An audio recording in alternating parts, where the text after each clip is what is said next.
नमस्कार विद्यार्थी मित्रांनो, Jijau Dnyantirth secondary school Pathri road Parbhani या ठिकाणी सुरू असलेल्या ऑनलाईन अध्यापन वर्गामध्ये सर्व विद्यार्थ्यांचं मनपूर्वक स्वागत।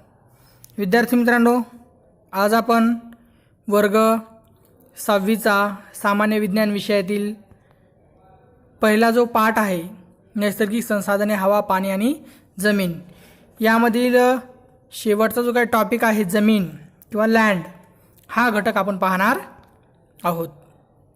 तर यामध्ये विद्यार्थी मित्रांनो, आपणास या लँड म्हणजे जमीन, माती या सर्व घटकांचे महत्त्व, त्यांची निर्मिती या टॉपिकबद्दल आज माहिती घ्यायची आहे।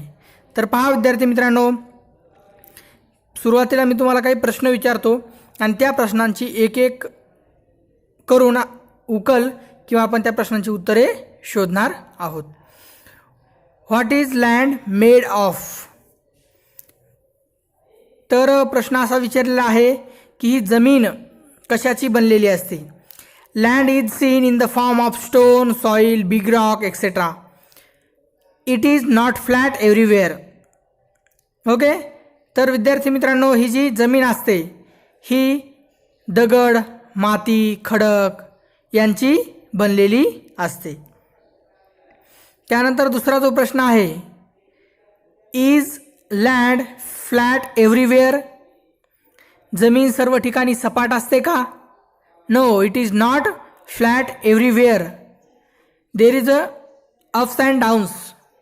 म्हणजे सर्वच ठिकाणी जमीन ही सपाट असते का विद्यार्थी मित्रांनो? तर नसते. काही ठिकाणी डोंगर, टेकड्या, दऱ्या, खोऱ्या, नदी, नाले असे वेगवेगळे जमिनीचे रूप असतात आणि त्यांनाच आपण काय म्हणतो? लँडफॉर्म किंवा भूरूपे असं म्हणतो। It is hilly in some places and flat in other. Okay, next, what do you see on land? जमिनीवर तुम्ही काय काय पाहता?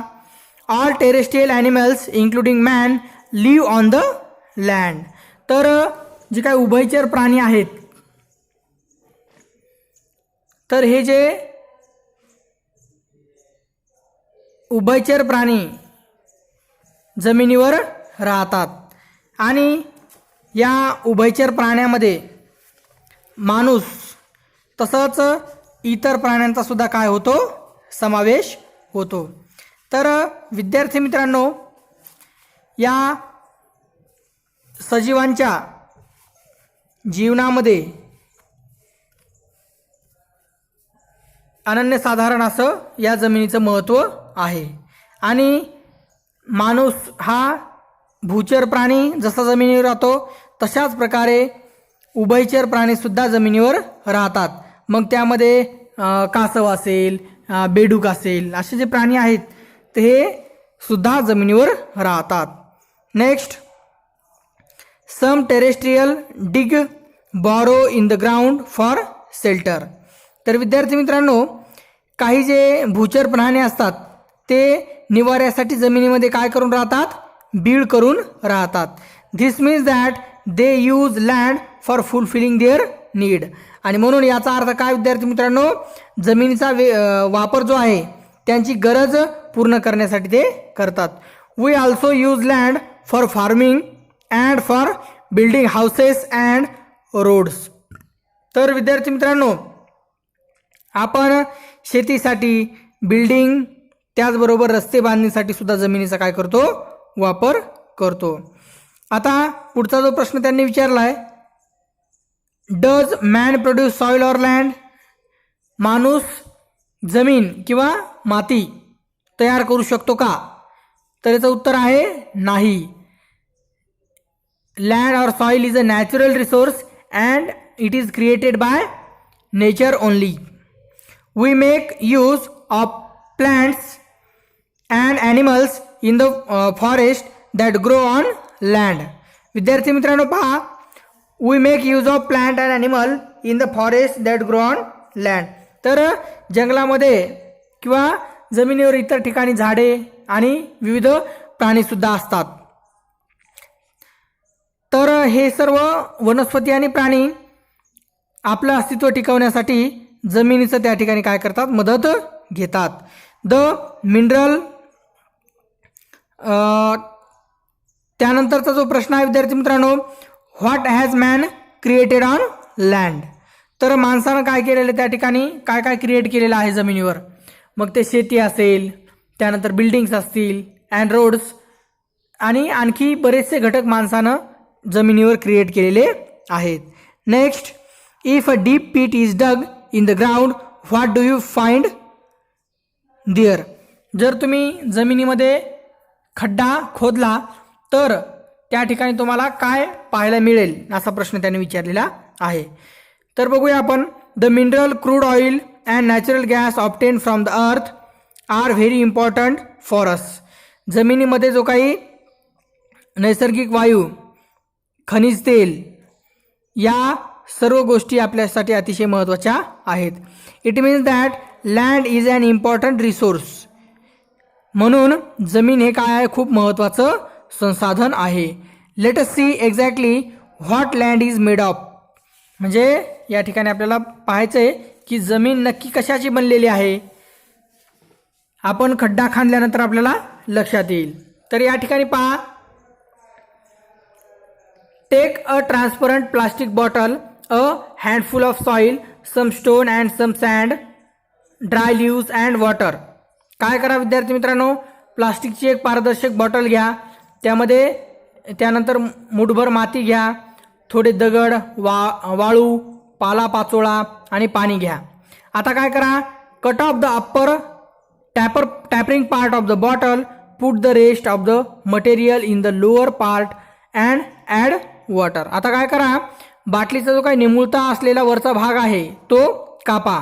खालच्या भागात हे जे काही तुम्ही गोळा केलेलं साहित्य आहे ते साहित्य त्याच्यामध्ये एकावर एक व्यवस्थित टाका, त्यानंतर पाणी टाका.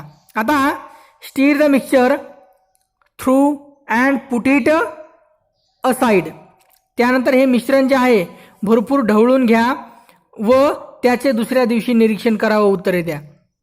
आता काय होणार आहे, जे काही दगड खडे आहेत हे खाली जाणार आहेत आणि माती, पालापाचोळा, जे काही हलक्या गोष्टी आहेत त्या वर तरंगणार आहेत, कारण त्यांचं वजन कमी आहे.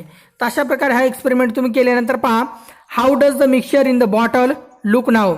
आता दुसऱ्या दिवशी तुम्ही त्या बॉटलचं निरीक्षण केल्यानंतर ह्या प्रश्नांची उत्तरे तुम्ही द्यायची आहेत. Next, do you see layers in it. त्यात तुम्हाला थर पाहायला मिळाले का, लेयर पाहायला मिळाले का. What is seen in the different layers from top to bottom.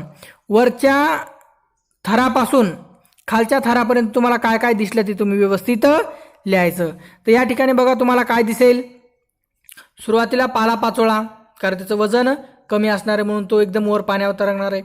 त्यानंतर खाली माती, मातीच्या खाली काय असणार आहे, वाळू, वाळूच्या खाली बारीक दगड आणि त्यानंतर मोठे दगड, बिग स्टोन्स. तर अशा प्रकारे विद्यार्थी मित्रांनो हे थर तुम्हाला त्या ठिकाणी पाहायला मिळणार. Next, the land on the earth also look like this. आपल्या पृथ्वीवरची जी काही जमीन आहे ती सुद्धा अशाच प्रकारची असते आणि हे तुम्ही एखादा खड्डा खोदल्यानंतर तुम्हाला ते लक्षात येईल. If a pipeline is being laid in your neighbourhood, observe carefully the pit dug for this purpose. विद्यार्थी मित्रांनो, तुमच्या जवळपास जर पाईपलाईन टाकायचे काम चालू असेल तर त्या ठिकाणी खणलेल्या खड्ड्याचे तुम्ही नीट निरीक्षण करायचं आहे. आणि मग तुम्हाला त्या ठिकाणी काय दिसणार आहे, तर जमिनीमध्ये वेगवेगळे असे थर पाहायला मिळणार आहेत तुम्हाला. If the land has mature soil, the topmost layer is form by decomposition of the remains of plants and animals. Okay, तर परिपक्व मृदा असलेल्या जमिनीत सर्वात वरचा जो काही थर आहे हा वनस्पती व प्राण्यांच्या अवशेषांच्या कुजण्याने निर्माण होतो. याला कुथित मृदा असं म्हणतात आणि इंग्लिशमध्ये त्यालाच काय म्हणतात, ह्युमस असं म्हणतात. It is usually found in the dense forest. हा थर जो असतो शक्यतो दाट जंगलामध्ये आढळतो, कारण त्या ठिकाणी वनस्पतीचे काही पालापाचोळा असतो तो पडतो आणि कुजल्यानंतर ही कुथित मृदा किंवा ह्युमस तयार होतो. The land below this is pool of sand, soil, small stones, worm and insect. त्या खालील जमीन जी असते विद्यार्थी मित्रांनो, त्यामध्ये वाळू, माती, बारीक खडे, कृमी, कीटकांनी युक्त ही अशी माती पाहायला आपल्याला मिळते. Next, soil and pieces of bedrock are found below this layer of land. या मातीच्या थराला जे काही घटक आहेत त्या सर्व घटकांनी मिळून जमिनीचं स्वरूप प्राप्त होत असतं. त्याखाली जमिनीत माती व मूळ खडकाचे तुकडे आपल्याला आढळतात. ही मृदा अपरिपक्व असते. कशी असते? अपरिपक्व. कारण तिचं त्या खडकाचं रूपांतर पूर्णतः मातीमध्ये झालेलं असतं का? नाही, म्हणून ती अपरिपक्व असते. Further below this layer the proportion of soil decreases and that of rock increases. विद्यार्थी मित्रांनो, आपण जमिनीच्या खाली जसं जसं जाऊ तसं त्या ठिकाणी आपल्याला काय पाहायला मिळणार आहे? खडकाचं प्रमाण वाढलेलं पाहायला मिळणार आहे. मातीचं प्रमाण काय होणार आहे? कमी होणार आहे.